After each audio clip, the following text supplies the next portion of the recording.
Arvind Kejriwal is back, and this time with a promise of 5 years. The national capital today handed over a historic mandate to the Aam Aadmi Party with 67 seats. The atmosphere was electric and politically charged as Delhi had never made up its mind like it did today. Here's a sum up of today's developments and how 5 Saal Kejriwal became Delhi's anthem today.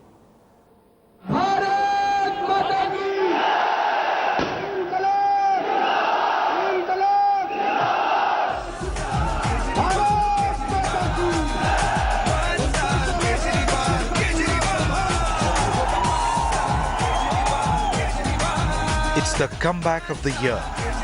During this year-long wait, this man's political opponents named him the Muffler Man, the deserter, the corrupt, even the anarchist.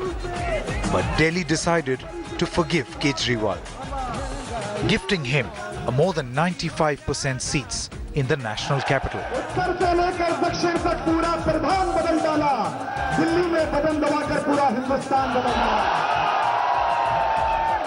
Now he will be CM for 5 years. Then corruption will finish from Delhi. इस जीत को आप देखते हैं, अरविंद की जीत नहीं देखते हैं. हम लोग अपनी जीत देखते हैं. A dramatic, historic and unprecedented victory. A victory that surprised even Kejriwal. It took time for this emotion to sink in. सच्चाई की जीत है, सच्चाई की जीत है. आपको उम्मीद थी कि ऐसी ऐतिहासिक जीत होगी इतिहास में इतनी And then the man of the moment spoke out. He said the verdict was scary. It's very scary. जितना बड़ा बहुमत दिल्ली की जनता ने हमें दिया है, मैं एक ही निवेदन करना चाहूंगा सभी कार्यकर्ताओं से, सभी हमारे एमएलए से, पूरी पार्टी से, जरा सा भी अहंकार मत करना.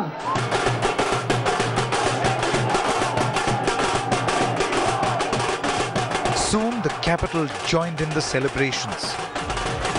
The by now famous election jingle became the Aam Aadmi Party's new political anthem.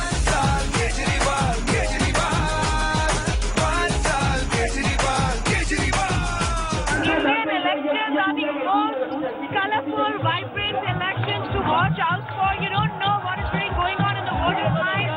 And Delhi has stunned the country today. Such massive numbers being predicted insane. The euphoria spread across the country, from Bhopal to Mumbai, from Kanpur to even Gujarat. ये मेरी जीत नहीं है, ये नई दिल्ली विधानसभा के लोगों की जीत है. His first shot at power saw some promises fulfilled. 0 से 200 यूनिट कंजम्पशन करते हैं और 201 से 400 यूनिट तक कंजम्पशन करते हैं. उनके रेट आधे किए जाएंगे. उनको एक तरह से 50% सब्सिडी दी जाएगी. But left a lot to be desired as he quit office in 49 days. मैं अरविंद केजरीवाल ईश्वर की शपथ लेता हूं. As he's all set to take oath the second time from the iconic Ramlila Maidan, Arvind Kejriwal is perhaps politically more aware that he's not just riding a strong electoral wave, but also carrying the burden of Delhi's expectations. With Smita Sharma, Ankit Tyagi, Simi Pasha and Preeti Chaudhary, Bureau Report, Headlines Today. Tonight, the Muffler Man is Delhi's Spider-Man. He was derided by the BJP. He turned adversity into advantage. And what a victory this is turning out to be. We've got breaking news coming in late tonight that the Aam Aadmi Party has decided to extend an invitation to Prime Minister Narendra Modi for the swearing in on the 14th of February. A very smart move indeed this. I've got Ankit Tyagi, who covers the Aam Aadmi Party, joining us on this broadcast. Ankit, in the manner in which the Prime Minister reached out to SAARC neighbours, Arvind Kejriwal likely to invite Narendra Modi. What more can you tell us? Well, Rahul, Arvind Kejriwal has sought an appointment with the Prime Minister. He wanted to go and meet the Prime Minister. So far, that appointment has not been fixed. But we have learned from sources that they are going to extend an invitation to the Prime Minister. The same thing would be done. They are going to meet the President tomorrow. They will invite the President and, in fact, other senior leaders of the BJP also. A very smart move as far as the Aam Aadmi Party and Arvind Kejriwal is concerned. Remember that it will be, Delhi is not like any other state. They will require a lot of assistance from the centre. And also, Arvind Kejriwal, in fact, today also when the entire proceedings were going on in the morning and the Prime Minister called him up to congratulate him. How long was that conversation between Modi and the new Chief Minister of Delhi? About a minute and a half. We were, in fact, present there when Prime Minister Narendra Modi called him. As soon as he disconnected the call, the first thing he said was, I'm going to go and, Prime Minister invited me for tea. I wanted to do that in Gujarat. That's not happening, but probably now I can go and speak to him. So that is what Arvind Kejriwal, still remembers the whole Gujarat Gandhinagar drama that took place. But yes, Aam Aadmi Party is going to invite the Prime Minister. So now it will be difficult. If the Prime Minister comes, then it's a victory for Kejriwal. If he doesn't come, even then politically, Aam Aadmi Party is going to utilize that. Well, he'll be playing lots of these mind games with the Prime Minister. Ankit Tyagi for joining us tonight. Thank you very much. I've got Rajdeep Sardesai, Chetan Bhagat, Manisha Priyam with me in the studios. We'll be looking very carefully at the CSDS post-poll data, which to my mind really helps understand and deconstruct how Kejriwal managed such a spectacular victory. But before that, Rajdeep, is the Prime Minister likely to say yes or no to this invitation? Look, there's nothing wrong if the Prime Minister actually says yes. I wouldn't be surprised if knowing Narendra Modi, he will try in some... Look, Arvind Kejriwal and Narendra Modi, in a sense, have more in common than they have differences. You see, each one will now try and outmaneuver the other. You've got Kejriwal, who's probably going to go to Rajnath Singh tomorrow and demand statehood for Delhi. And then if statehood is not given, say, look at it, the BJP is not giving me statehood. Invite Narendra Modi for his swearing in. If Mr. Modi doesn't... Will he turn agitational so soon? I believe look, there will be a confrontation. Mr. Modi and Mr. Kejriwal gets under the skin of the Prime Minister. Mr. Modi is clever enough, I think, to at least maybe accept this invitation to show initially that he's willing to reach out. But I don't see this as a last... You see, opposites, this is a case of opposites.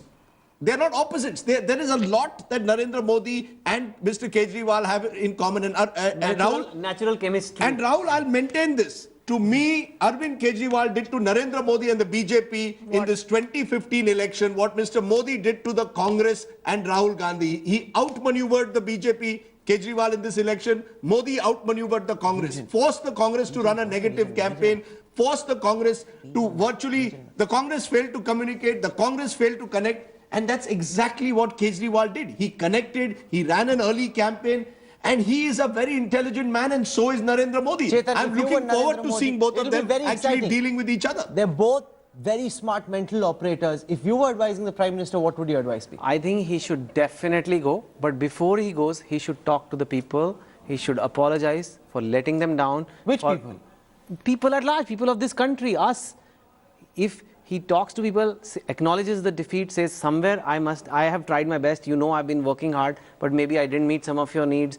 Whatever, I take responsibility for this. I'll make it up to you. I am Modi. I change. I'm not a superhero or whatever. I'm Pradhan Sevak. Something of that effect. Feasible. He has to just...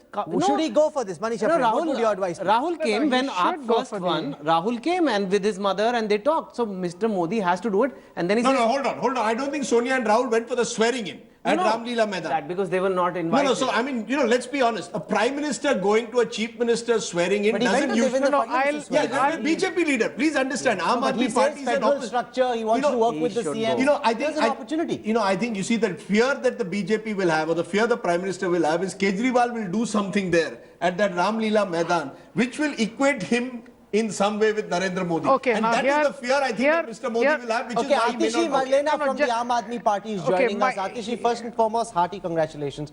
We've been looking at a lot of the responses in our surveys. I think your name and Raghav's name kept popping up. Also, as young faces put out, social media seems to be very appreciative of the fact that here's a party which looks very different from, say, the Ravi Shankar Prasads and Nirmala Sitaraman's who are being projected by the Bharatiya Janata Party. So congratulations, this is phenomenal. Are you seriously expecting the Prime Minister to come, or is this just Kejriwal playing mind games part 1 now that he's going to be Chief Minister? I think, Rahul, as has been repeatedly asked of us, what is our relationship going to be with the central government? And we have repeatedly said over the past few weeks that we are looking forward to a constructive relationship. We are looking forward to a relationship where we can have a dialogue and work together for the interests of the people of Delhi. The Prime Minister called up Arvind Kejriwal this morning after the results of Delhi started coming in and said that he would like to invite Arvind for a cup of tea. So we are also reciprocating this invitation, because as we have repeatedly said, and you yourself and Rajdeep have asked this question of us several times, that are we going to do dharnas once again?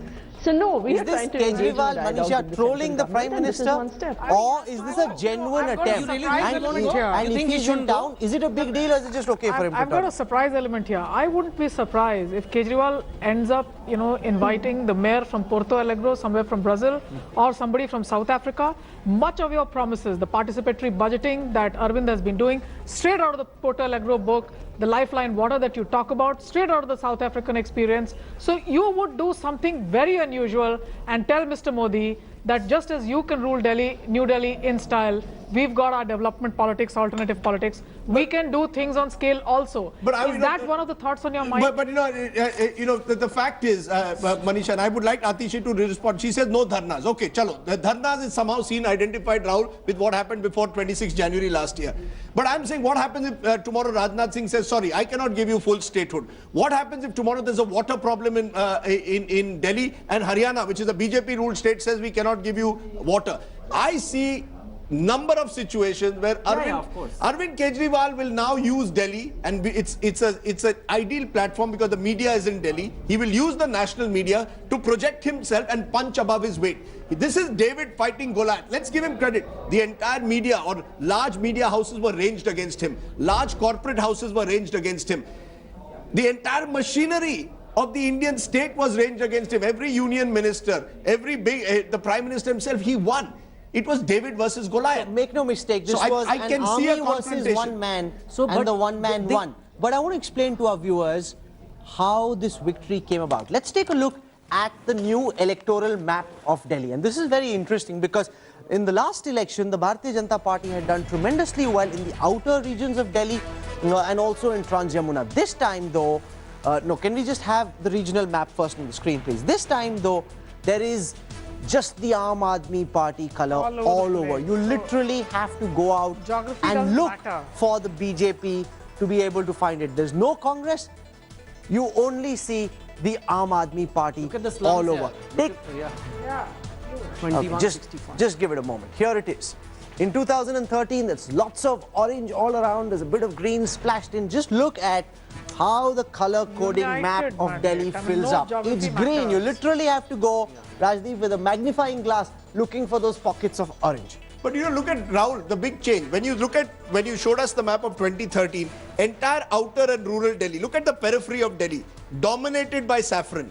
They swept, I think, 17 out of the 18 seats of rural, which had rural parts of Delhi. Only one went to an independent. Look at what's happened this time. I think just 2 of those seats are seats which the BJP has held. That's where one of the major changes took place. Arvind took up the cause of land acquisition, virtually saying that, telling the voters, if Modi comes to power, if BJP comes to power, they'll take away your land. It worked. So I'm saying he played a very intelligent campaign. For outer Delhi, there was a different campaign. This is how they'll grow nationally. But this is also a demand for statehood. How do you deny a mandate like this, the demand of statehood? Look at the geography. Intact, the entire state united. So are you saying the police of Delhi, the facilities of Delhi will all have to go now to the... Land and police are the 2 things that have to go. And if the BJP is not seen as doing this, look at the kind of mandate they have. He has as big a mandate for this demand.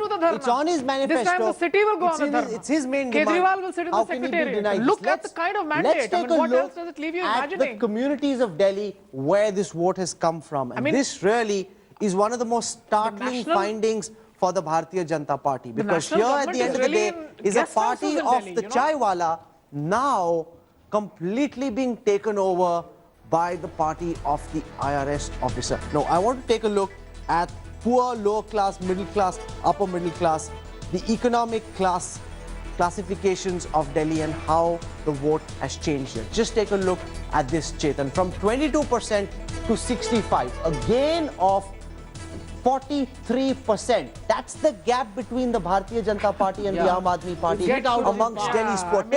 Allow these figures to sink in, because this is one of the biggest reasons why Kejriwal has won the way he has. 65% of Delhi's poor voted for AAP, 22% voted for the BJP. 44% of the rich voted for AAP, for BJP, 46% voted for 44% of the rich AAP. did. But essentially, there the gap is narrow. You know, you can keep seeing how the gap increases. In the middle class, the gap is 14%. In the lower class, it's 26%. But when you come to the poor, of overwhelming 43%. And that is India. Gap. Have you, Rajdeep, seen in any of the polls that you've done a 43% gap between the party that was #1 last time and the runner-up?